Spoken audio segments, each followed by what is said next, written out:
Prezados irmãos, louvado seja nosso Senhor Jesus Cristo. Para sempre seja louvado e nossa Mãe Maria Santíssima. Hoje, 29º domingo do tempo comum, ano B, ano de São Marcos. A primeira leitura é tirada do famoso capítulo 53 do profeta Isaías. O Senhor quis triturá-lo com sofrimentos. De quem se diz isso? De um personagem misterioso que aparece 4 vezes no livro de Isaías, chamado Servo do Senhor. O Senhor quis macerá-lo com sofrimentos. Oferecendo sua vida em expiação, ele terá descendência duradoura. A expiação é pelos nossos pecados. O servo sofre não pelos pecados próprios, mas pelos pecados alheios. E ele terá uma descendência duradoura. A descendência deste servo serão todos os batizados, todos os remidos pelo seu sangue, e fará cumprir com êxito a vontade do Senhor.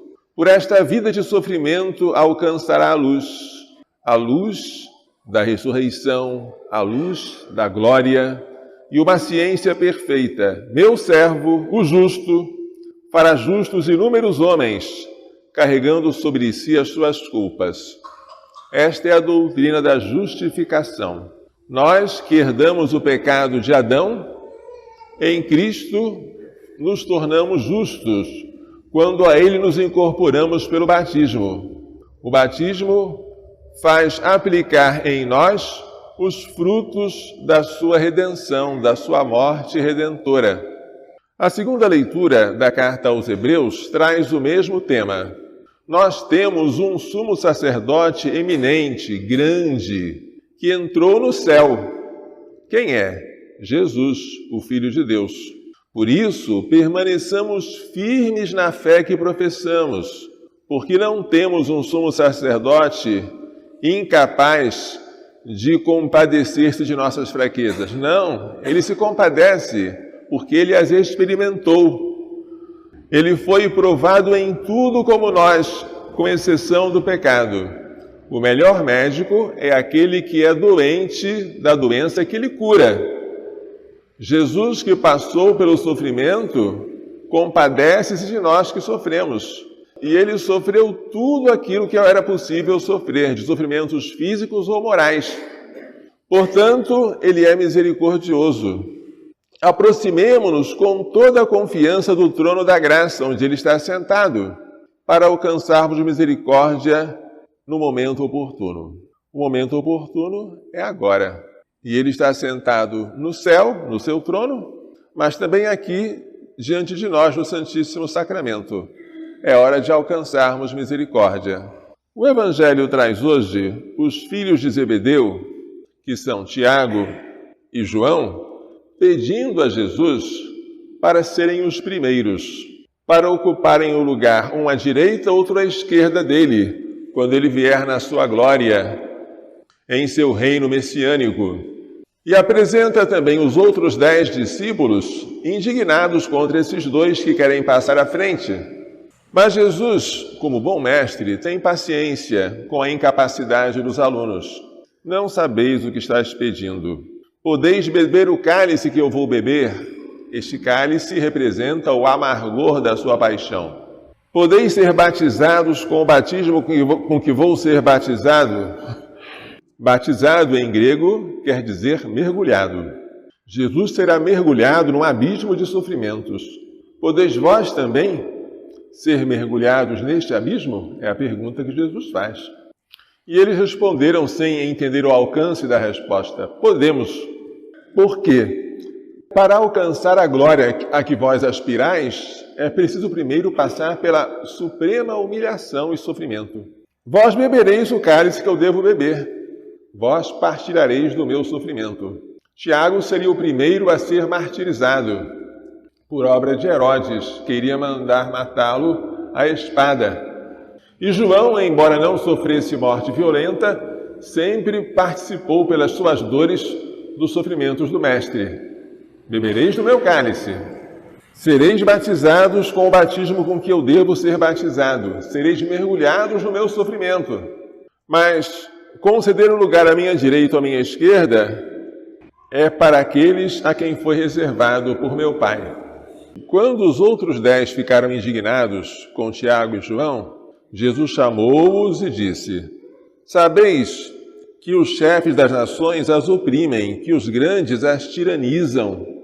Para o mundo, a autoridade é uma vantagem, porque os súditos servem ao poderoso, e o poderoso oprime, tiraniza, escraviza, tira proveito. Entre vós não deve ser assim. Quem quiser ser grande, seja o vosso servo. Quem quiser ser o primeiro, seja o escravo de todos. A igreja é assim. Quem é o maior na igreja? Aquele que se chama o servo dos servos de Deus, o Papa. Como se elege um Papa? Por meio de um conclave de cardeais. E os cardeais fazem propaganda? Eles formam uma chapa? Não. Eles têm que escolher um Papa. Mas aquele a quem eles escolhem aparece lá na Capela Sistina, trêmulo, pedindo orações, porque pesa sobre ele um encargo muito grande. E ele sabe que ser Papa não é dominar, mas é servir. O Filho do Homem não veio para ser servido, mas para servir. Este serviço é primeiramente o da mesa. Servir alimentos. E de fato ele faz isso na Eucaristia por nós.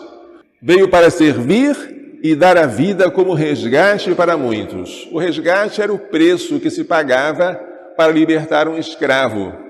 Então a vida dele vai ser oferecida em sacrifício para nos libertar da escravidão do pecado. O pecado que nós herdamos de Adão será libertado por Cristo, novo Adão. Como nós somos solidários com Adão no pecado, pelo batismo nós nos tornamos solidários com Cristo pela graça e nos tornamos, com a graça, filhos de Deus, porque a graça é a vida de Deus em nós, e quem tem a vida de Deus em si, tem a Deus por Pai, e tem o céu por herança, tem Jesus Cristo por irmão. É uma dignidade maravilhosa, passar de criatura para filho. Mas tudo isso nos foi concedido por este Filho, que sendo único, veio ao mundo para deixar de ser único, para ser o primogênito de uma multidão de irmãos. Ele é o único filho por natureza, mas nós somos uma multidão de filhos adotivos, que junto com ele clamamos, Abba, Pai. Depois que ele veio aqui, não para viver, mas para dar a vida, nós entendemos o que estamos fazendo aqui. Nós estamos aqui para imolar a nossa vida. A vida existe não para ser desfrutada, vivida, aproveitada. A vida existe para ser doada, consumida, entregue, oferecida em sacrifício. Quem vive para si, empobrece o seu viver. Quem doar a própria vida, vida nova de colher. Não é feliz quem não sabe dar, quem não aprende a lição do altar, de abrir as mãos e o coração, para doar-se no próprio dar. Se estamos aqui não para aproveitar a vida, mas para oferecê-la, para perdê-la, sim, então não nos deve causar espanto que nós tenhamos que sofrer, porque ele sofreu primeiro do que nós, porque ele deu um sentido para o nosso sofrimento, e o sofrimento se tornou com ele matéria-prima da nossa redenção. Quando nós participamos da Santa Missa, colocamos o pão e o vinho sobre o altar para serem consagrados, mas colocamos também tudo aquilo que nós sofremos, e nada do que é oferecido é desperdiçado. Tudo tem valor de redenção, tudo tem valor eterno. E o sofrimento que nós passamos hoje é semelhante àquela gotinha de água que o padre mistura com o vinho que vai ser consagrado. ele tem um valor pequenininho, mas misturado com Cristo, ele tem um valor eterno.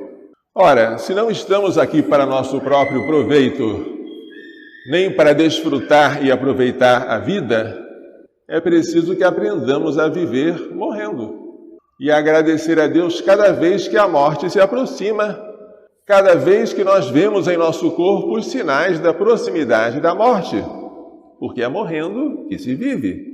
E é partilhando do cálice e do batismo do Senhor que nós iremos entrar na sua glória. É nisso que nós diferimos dos pagãos, ou deveríamos nos diferir. O que é que se deseja para um aniversariante? Eu desejaria para o aniversariante santidade, progresso nas virtudes, vida eterna e não muitas felicidades, muitos anos de vida. Para que muitos anos de vida? Se é possível que eu dê mais glória a Deus numa vida curta, como deu Santa Teresinha de Jesus com 24 anos, do que numa vida longa. Deus é que sabe se convém para mim uma vida longa ou curta, mas que ela tenha valor de eternidade. Nós, cristãos, não devemos ser como os pagãos e desejar muito dinheiro no bolso, saúde para dar e vender, porque isso são os pagãos que não sabem mais o que desejar, além daquilo que vem no horizonte da terra. Em vez do dinheiro, devemos desejar aos outros e a nós aquelas riquezas do céu, que a ferrugem e a traça não corroem, que os ladrões não cavam nem roubam. Em vez da saúde, mais do que a saúde, devemos pedir a saúde da alma, o permanente estado de graça. E o mais? O mais será dado por acréscimo, se nós buscarmos em primeiro lugar o reino de Deus e a sua justiça. São lições muito profundas da liturgia de hoje. Tomara que nós aprendamos a ser, como Jesus, pequenas hóstias colocadas sobre o altar, onde Ele próprio se oferece por nós. Que Maria Santíssima, aquela que por primeiro e mais do que outros aprendeu esta lição, ela e seu castíssimo esposo São José nos façam compreender e pôr em prática. Louvado seja nosso Senhor Jesus Cristo, para sempre seja louvado, e nossa Mãe Maria Santíssima.